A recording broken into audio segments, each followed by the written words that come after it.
Urgen drásticas medidas contra cambio climático. El cambio climático es uno de los problemas ambientales más graves, o quizás el más grave, al que nos enfrentamos en la actualidad, ya que afecta a todo el planeta. La atmósfera no tiene fronteras. Últimamente, se ha notado que las temperaturas en nuestro planeta están aumentando considerablemente, con calores sofocantes, sequías y sus consecuencias, así como incremento de incendios en bosques y selvas cada vez a mayor escala. El calentamiento global genera escasez de agua en regiones ya de por sí secas, y está incrementando, como mencioné, el riesgo de sequías agrícolas que afectan a los cultivos y sequías ecológicas que aumentan la vulnerabilidad de los ecosistemas. El calentamiento del planeta también está provocando más huracanes y por ende más destrucción en nuestro planeta. El futuro del planeta depende de un hilo muy delgado que, de romperse, podríamos llegar al punto de no retorno. Es, pues, sumamente urgente que se tomen medidas drásticas en este momento para evitar un mayor calentamiento global y, por ende, una destrucción ecológica sin precedentes que puede ocurrir si no actuamos ahora con urgencia.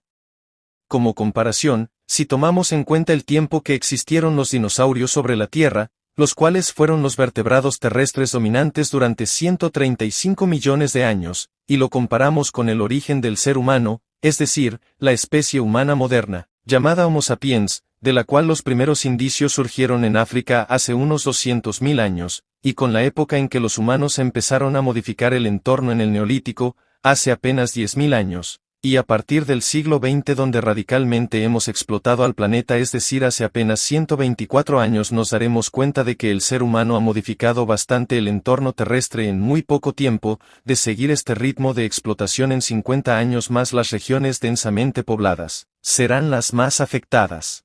Sufrirán estrés por calor principalmente en las grandes ciudades. Los aumentos de temperatura provocarán sequías severas en muchas partes del mundo, fuertes huracanes en otras.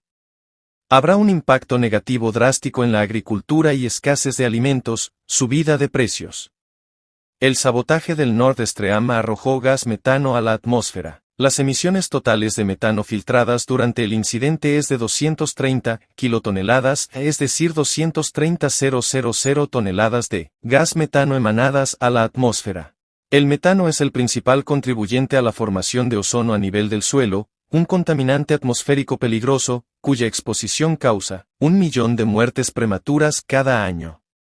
El metano también es un poderoso gas de efecto invernadero. Las guerras también son grandes fuentes de contaminación atmosférica. Es muy urgente que los gobiernos de todos los países se unan a esta causa sumamente importante y piensen verdaderamente en el bienestar de la población.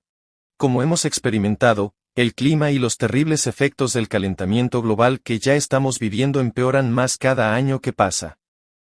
¿Qué podemos hacer para revertir de manera urgente el calentamiento y el cambio climático? Es sumamente necesaria una concientización permanente sobre el cuidado del medio ambiente que empiece desde los primeros años escolares, pasando por la educación básica y la educación superior. Esta concientización debe estar enfocada en no generar residuos, reciclar materiales, reducir las emisiones con efecto invernadero, la plantación masiva de árboles y el cuidado del agua principalmente. Las redes sociales y los medios masivos de comunicación, como la televisión y la radio, también pueden ser indispensables para la concientización ecológica. Es indispensable que se implemente una reforestación a nivel mundial sin precedentes.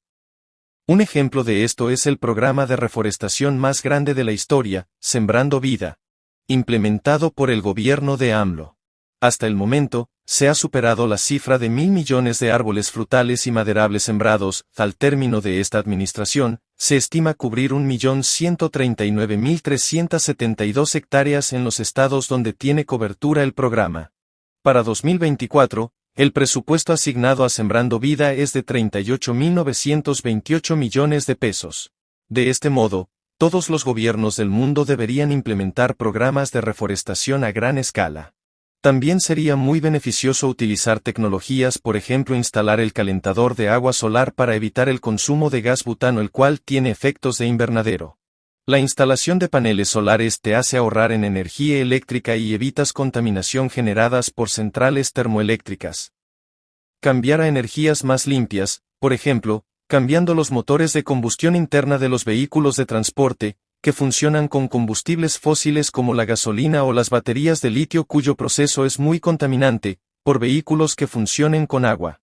Por ejemplo, solo los automóviles particulares que funcionan con combustibles fósiles generan el 18% de las emisiones de CO2, el principal gas causante del efecto invernadero, sin contar las fábricas e industrias. Los automóviles eléctricos que funcionan con baterías de litio no resultan tan ecológicos como se cree porque la manera de obtener tierras raras es a través de la minería, un proceso complicado, lento, costoso y contaminante, ya que muchos de estos elementos se extraen de minerales que contienen elementos radiactivos. Además, las grandes máquinas para extraer las tierras raras consumen grandes cantidades de diésel. Entonces, ¿dónde está lo ecológico en estos vehículos eléctricos? Los vehículos verdaderamente ecológicos son los que funcionan con agua. No obstante, esta tecnología ya está siendo implementada por empresas transnacionales de automóviles. Toyota, con el modelo Toyota Mirai, ha implementado un novedoso motor que funciona similar a un motor de combustión interna de hidrógeno, pero con algunas modificaciones que mejoran su funcionamiento para vehículos de uso regular. Este motor procesa internamente el hidrógeno y el oxígeno mediante una reacción química, utilizando electrólisis para dividir las moléculas de H2O. Una vez que los electrodos emiten altos voltajes, el hidrógeno y el oxígeno se separan, el hidrógeno se almacena en forma de agua, lo que hace que su contención sea más sencilla, muy parecida a la de los motores de propulsión de hidrógeno. Después de la separación del oxígeno, el hidrógeno se dirige al motor, donde arde de manera similar al gas natural comprimido, GNC. Aunque actúa similar a los motores GNC, requiere de inyectores adaptados de gas comprimido y sus componentes, como los pistones, las culatas y las válvulas, deben ser de un material más resistente debido a la alta combustibilidad del hidrógeno. Ecológicamente hablando, esta tecnología sería la más limpia de todas al emanar del escape solo vapor de agua, es decir, que regresa al ambiente la misma cantidad de agua que consume, reiniciando el ciclo hídrico en el planeta. De esta manera, se disminuiría el 18% de las emisiones que los vehículos particulares de combustión interna de todo el mundo generan al medio ambiente. También se evitaría la gran contaminación que representa la extracción de tierras raras para las baterías de los autos eléctricos. Otra ventaja de los motores propulsados por agua es que estos pueden igualar la potencia de la mayoría de los motores de combustión interna que funcionan con combustibles fósiles o hasta superarla en términos de energía generada. Son extremadamente eficientes, con un rendimiento de entre 12 y 27 km por litro de agua, más eficiente que un motor de gasolina básico, que rinde entre 10 y 15 km por litro de gasolina. No obstante, ha habido muchos obstáculos en esta tecnología debido a los intereses de grandes corporaciones que tienen convenios con empresas petroleras y empresas mineras de litio, así como con empresas de autos eléctricos. Tristemente, en la actualidad no existen versiones convencionales de este tipo de vehículos y muy pocos fabricantes de automóviles trabajan con esta tecnología. China promete un motor de agua efectivo y no contaminante. En primer lugar, utiliza un procedimiento sumamente avanzado de electrólisis para separar el hidrógeno y el oxígeno del agua y tiene la capacidad de trabajar de manera fiable en condiciones cotidianas. La clave del éxito en este motor chino está en la calidad de sus materiales y técnicas de energía que minimizan la pérdida de energía del proceso de electrólisis. Además, el hidrógeno emanado se utiliza en el momento, lo que simplifica considerablemente la operación. Otra ventaja es la optimización del tanque de agua, el cual no compromete el espacio y la seguridad del vehículo. La simplicidad y efectividad del diseño hace que la producción sea más accesible para la producción en masa. Rusia también está realizando su propio motor que funciona con agua muy parecido al que los chinos están implementando.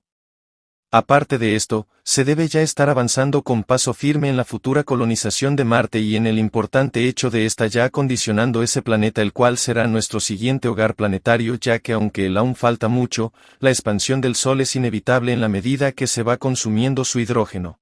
Como comento en este video es ya muy urgente que los gobiernos en el mundo se alineen a atacar el cambio climático por el bien de las presentes y futuras generaciones y para dar más tiempo al siguiente paso es decir la colonización humana fuera de nuestro hogar planetario llamado Tierra. Bueno, espero les sea útil este video y nos veremos en próximos videos con más tips y consejos. Hasta la próxima.